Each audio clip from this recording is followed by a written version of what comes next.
Hello friends, welcome back to my channel. तो मैं आज आपके साथ एक ऐसे टॉपिक के बारे में बात करूंगा जो कि फ्यूचर के बारे में बात करूंगा मैं आपसे। जी नहीं, आप ये मत सोचिए कि मैं आपको एस्ट्रोलॉजी बताऊंगा मार्केट के बारे में। नहीं, बिल्कुल नहीं।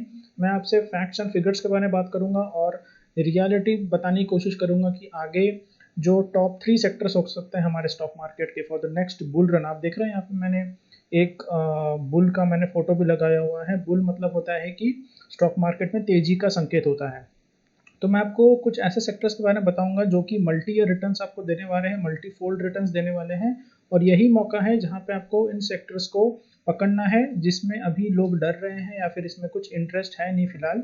तो आपको इन्हीं समय का फ़ायदा उठाकर आपको नेक्स्ट बुल रन के लिए तैयारी अभी से आपको कर लेनी है, क्योंकि जब दूसरे लोग इंटरेस्ट नहीं लेते आपको इंटरेस्ट लेना चाहिए और वहीं पे सबसे बड़ा पैसा बनता है। तो चलिए मैं वीडियो की शुरुआत करता हूँ। वीडियो शुरुआत करने से पहले अगर मेरे चैनल पे आप नए हैं और मेरे चैनल को सब्सक्राइब नहीं किया तो प्लीज़ सब्सक्राइब कीजिए, बेल नोटिफिकेशन को दबाइए और अगर मेरा कंटेंट पसंद आ रहा है तो प्लीज़ लाइक करके इनकरेज कीजिए।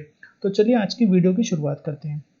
तो सबसे पहले मैं आपके साथ बात करूंगा। सबसे जो पहला सेक्टर मेरे रेडार पे आया है वो है ऑटो सेक्टर। ठीक है, ऑटो सेक्टर आप देख रहे हैं यहाँ पे। मैंने ऑटो सेक्टर का पहले मैं चार्ट की बात कर लेता हूँ, देन आपके साथ में थोड़े फंडामेंटल्स की बात करूंगा। तो देखिए यहाँ पे चार्ट आपको क्लियरली दिख रहा है कि यहाँ पे जब मार्च में मार्केट इस जगह पे गिरा था तो यहाँ से अच्छा खासा बाउंस बैक ऑटो सेक्टर को मिला है। थोड़ा रिट्रेसमेंट हुआ, देन अगेन रिट्रेसमेंट हुआ, देन ऊपर की तरफ इसने छलांग लगा दी।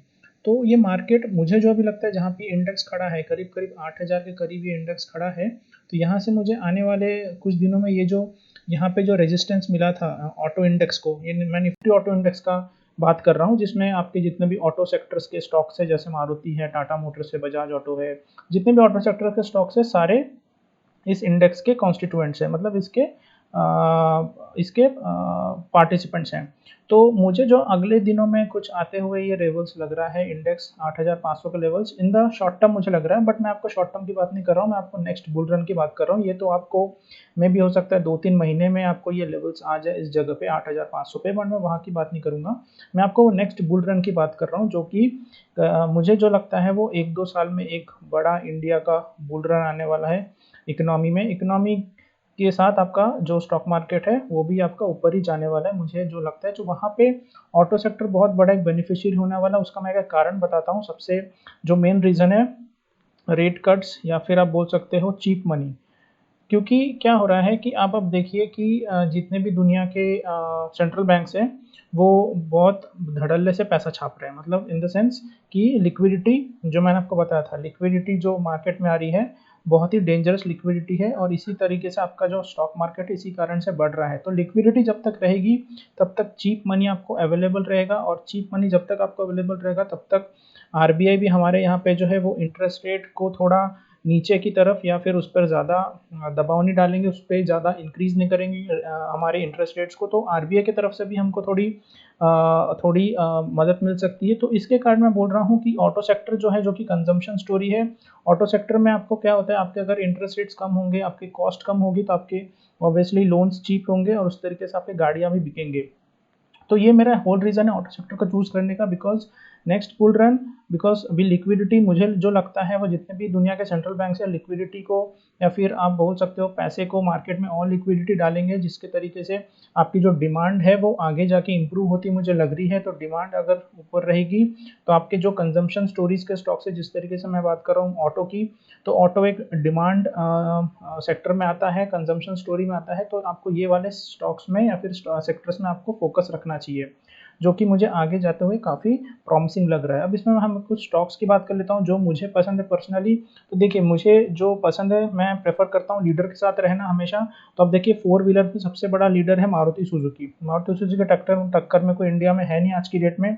It is the leader. देखिए यहाँ पे मार्च में जब यहाँ पे गिरा था मार्केट, उसके बाद मारुति यहाँ से देखिए कितना अच्छा रन दिया है उसने, अभी करीब करीब 7,200 के करीब जाके आया है। तो मुझे लग रहा है this should be in the portfolio for long run. और आपको अगर एज ए इकोनॉमी भी आपको एक प्ले करना है, मतलब इकोनॉमी जिस तरीके से बढ़ेगी, आपकी डिमांड बढ़ेगी, या पूरा कंजम्पशन स्टोरी प्ले आउट होगी फ्यूचर में। और अभी हमारे कंट्री में जो कार कंजम्पशन है, कार के पर कैपिटा कार कंजम्पशन बहुत कम है। तो Maruti Suzuki would be the preferred bet. यहाँ पे आप इस पे बहुत अच्छा पैसा कमा सकते हैं, मुझे जो लगता है, क्योंकि आज की डेट में मारुति सुजुकी के जैसा जो कॉम्पिटिटर कोई है नहीं उसका, और मारुति सुजुकी सबसे बड़ा प्लेयर है आज की डेट में। दूसरा, मारुति सुजुकी मैं इसलिए प्रेफर कर रहा हूँ क्योंकि इसके जो फ्यूचर प्लान्स है इलेक्ट्रिक व्हीकल्स को लेके, उसमें भी बहुत ये एग्रेसिव है।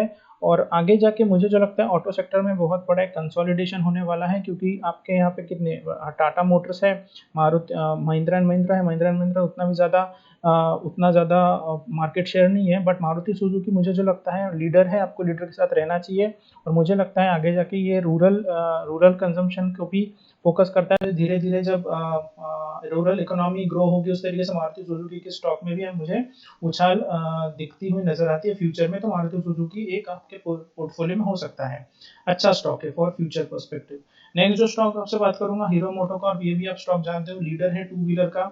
इसमें हीरो मोटोकॉर्प ने रिसेंट जो क्वार्टर है उसमें इसके जो 125 जो सीसी वाले 100 टू 125 सीसी वाले जो गाड़ियां हैं उसमें इसका मार्केट शेयर बढ़ा है, बहुत अच्छे से बढ़ा है। और उसके बाद दूसरे ऊपर की जो सीसी वाली गाड़ियां होती है, 125 सीसी से ऊपर वाली जो भी गाड़ियां होती है, उसमें भी इसका मार्केट शेयर अच्छा खासा बढ़ा है। तो मुझे हीरो मोटोकॉर्प जो है वो जितने भी बजाज ग्रुप और बजाज ऑटो या फिर टीवीएस मोटर देख लीजिए, या दूसरे जो, वैसे होंडा तो लिस्टेड नहीं, बट लिस्टेड प्लेयर्स में से जो भी मुझे लगता है हीरो मोटोकॉर्प मुझे आगे जाके बहुत अच्छा लग रहा है, क्योंकि रूरल डिमांड जो है वो आगे जाके फिर से इंक्रीज होने वाली है। अभी जैसे मानसून की वजह से बढ़ी थी, उसी तरह आगे भी जो हीरो मोटोकॉर्प का जो पोर्टफोलियो है, ऑटो का पोर्टफोलियो, वो बहुत ही अच्छा है। और 125 सीसी की जो गाड़ियां हैं वो ज्यादा बिकती है रूरल एरियाज में भी। तो इसलिए मुझे लगता है हीरो मोटोकॉर्प आगे जाकर बेनिफिशियरी रहेगा पूरे ऑटो सेक्टर के रिवाइवल में। तो मारुति सुजुकी और हीरो मोटोकॉर्प मेरे प्रेफर्ड बेट्स हैं इन ऑटो सेक्टर।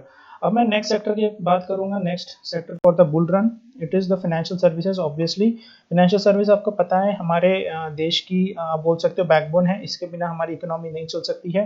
तो फाइनेंशियल सर्विसेज आप देखिए, ये फाइनेंशियल सर्विसेज का इंडेक्स देखिए, यहाँ पे सबसे ज्यादा जो शार्प फॉल आया था पूरे मार्केट में वो फाइनेंशियल सर्विसेज में ही आया था।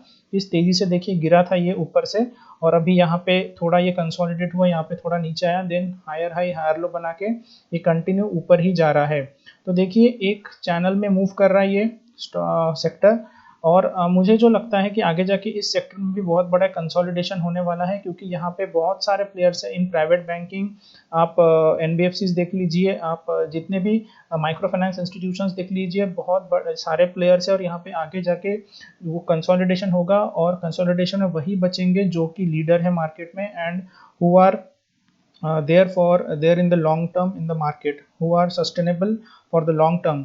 तो कंसोलिडेशन होगा और लीडर के साथ आपको रहना है। तो मेरे जो प्रेफर्ड बेट्स हैं फाइनेंशियल सर्विसेज में आगे जाके वो HDFC फर्स्ट है मेरे लिए।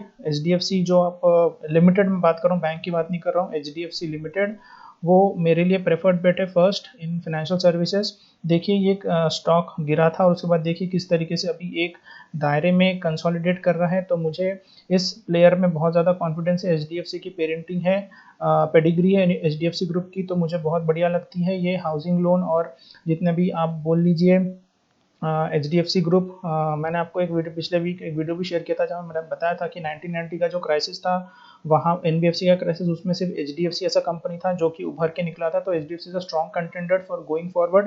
और ऐसे कंपनीज को आपको देखिए जो भी इनको पैसे रेज करने के लिए होते हैं, या फिर they are the leader in raising the money also from the market, और इनको जो पैसा मिलता है वो चीप में मिलता है, मतलब इसको सस्ते भाव में पैसा ये उठाते हैं मार्केट से, और ये हायर रेट्स पे बाद में पब्लिक को सामने देते हैं। तो इनका जो बीच का जो इनकम होता है वो बहुत ज़्यादा हाई होता है due to this, because they are the A rated company in commercial paper market. तो HDFC मेरा फर्स्ट बेट है इन फाइनेंशियल सर्विसेज। नेक्स्ट जो स्टॉक है वो इसी पेरेंटेज का है, पेडिग्री का, HDFC बैंक। आपको पता है HDFC बैंक कैसा परफॉर्म कर चुका है पास्ट में भी, तो ये भी एक लीडर है अपने क्षेत्र का प्राइवेट बैंकिंग में, लार्जेस्ट बैंक है। तो ये HDFC बैंक मुझे आगे जाके बहुत अच्छा परफॉर्म करता हुआ दिखाई दे रहा है।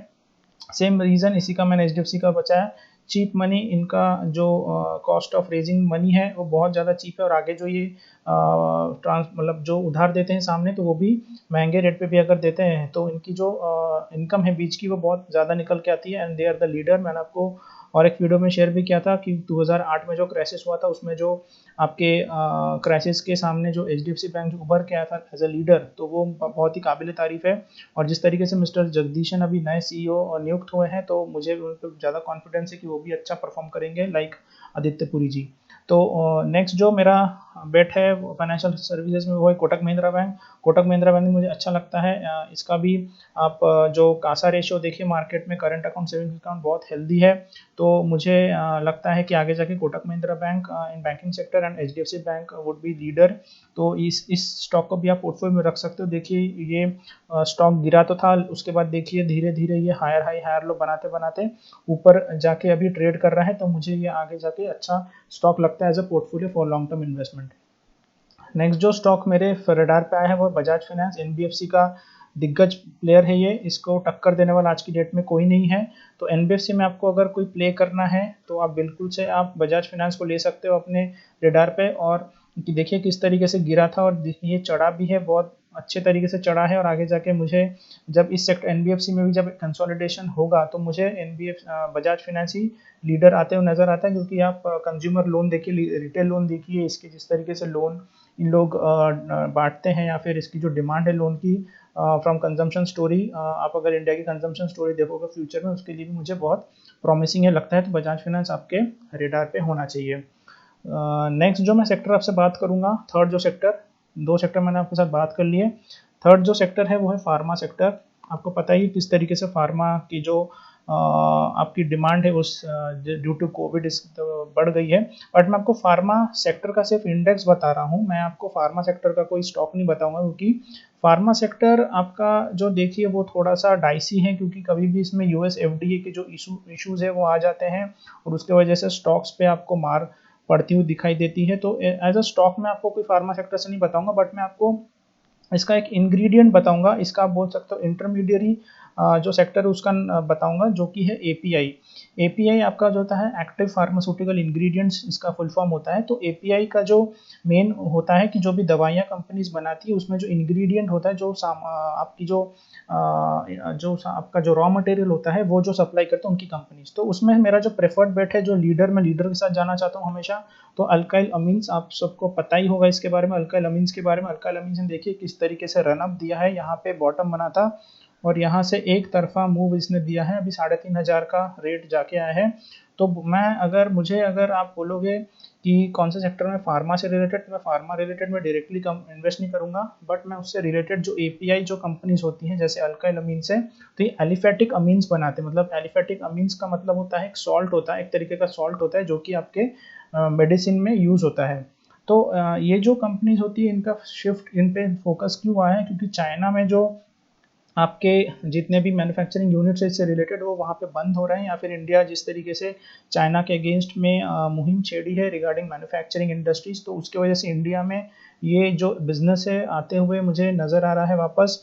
और ये जो इंडस्ट्री अभी बहुत नेसेंट स्टेज में, बहुत ही शुरुआती दौर में है। और आगे जाके मुझे जो लगता है अगले 5-6 सालों में ये इंडस्ट्री डबल होने वाली है यहाँ से। तो मुझे इसमें जो लीडर्स हैं उनके साथ आपको रहना चाहिए, बिकॉज इनका जो प्रोडक्ट है जो फार्मा इंडस्ट्रीज है, जैसे डिवीज लेबोरेटरीज हो गया, बाकी दिग्गज जितनी फार्मास्यूटिकल कंपनीज है उनको ये सप्लाई करती है अपना रॉ मटेरियल। तो मुझे आपको अगर फार्मा इंडस्ट्री में अगर स्टॉक में इन्वेस्ट करना है तो आप इन सब स्टॉक में जो कि इंग्रेडिएंट होते हैं, या फिर आप बोल लीजिए इंटरमीडिएरी कंपनीज होते हैं फार्मा कंपनीज के, तो वहाँ पे आप प्रेफर कर सकते हो। क्योंकि इसमें US FDA जैसे इश्यूज के कुछ नहीं होते जिससे आपके स्टॉक के प्राइसेस गिर जाएं, तो वो रिस्क इसमें कम होता है। तो आप लीडर के साथ रहिए। अल्काइल अमीन्स मेरा ये सेक्टर का प्रेफर्ड बेट है। तो मैंने आपके साथ 3 सेक्टर डिस्कस किया, ऑटो सेक्टर, फाइनेंस सेक्टर और फार्मा सेक्टर, जिसमें आप API बोल सकते हो। ये मेरे 3 नेक्स्ट सेक्टर्स हैं, next bull run for India, जहाँ पे आपको इन सेक्टर्स के लीडर्स के साथ रहना चाहिए, बढ़िया पोर्टफोलियो बनाना चाहिए जहाँ पे आपका बढ़िया पैसा बनेगा। और आप अगर लंबे समय तक रुकोगे, इसमें पेशेंस की ज़रूरत होती है, तो आप लंबे समय तक रुकोगे तो आपको बिल्कुल पैसा बनेगा। क्योंकि पास्ट में भी ऐसा ही हुआ है कि जो लंबा रुका है उसको पैसा बना है डेफिनेटली। तो ये जो मेरे स्टॉक्स आपके साथ डिस्कस किए, मैंने मेरे नॉलेज पर्पस के हिसाब से किए, मैंने खुद के एनालिसिस किए, उसके हिसाब से मैंने आपके साथ शेयर किया। आपको अगर किसी भी शेयर में इसमें इन्वेस्ट करना है तो प्लीज़ अपने फाइनेंशियल एडवाइजर से पूछिए, या फिर खुद के एनालिसिस कीजिए, रिसर्च कीजिए, देन आपका पैसा लगाइए, क्योंकि पैसा आपका है। तो चलिए वीडियो को मैं यही एंड करता हूँ। आपको वीडियो कैसा लगा कमेंट सेक्शन में बताइए, और सब्सक्राइब मेरे चैनल को नहीं किया तो प्लीज़ सब्सक्राइब कीजिए, बेल नोटिफिकेशन को दबाइए, और मेरे कंटेंट मुझे पसंद आ रहा हो तो प्लीज़ लाइक करके इनकरेज कीजिए। तो चलिए मिलते हैं नेक्स्ट वीडियो में। Thank you very much for watching this video.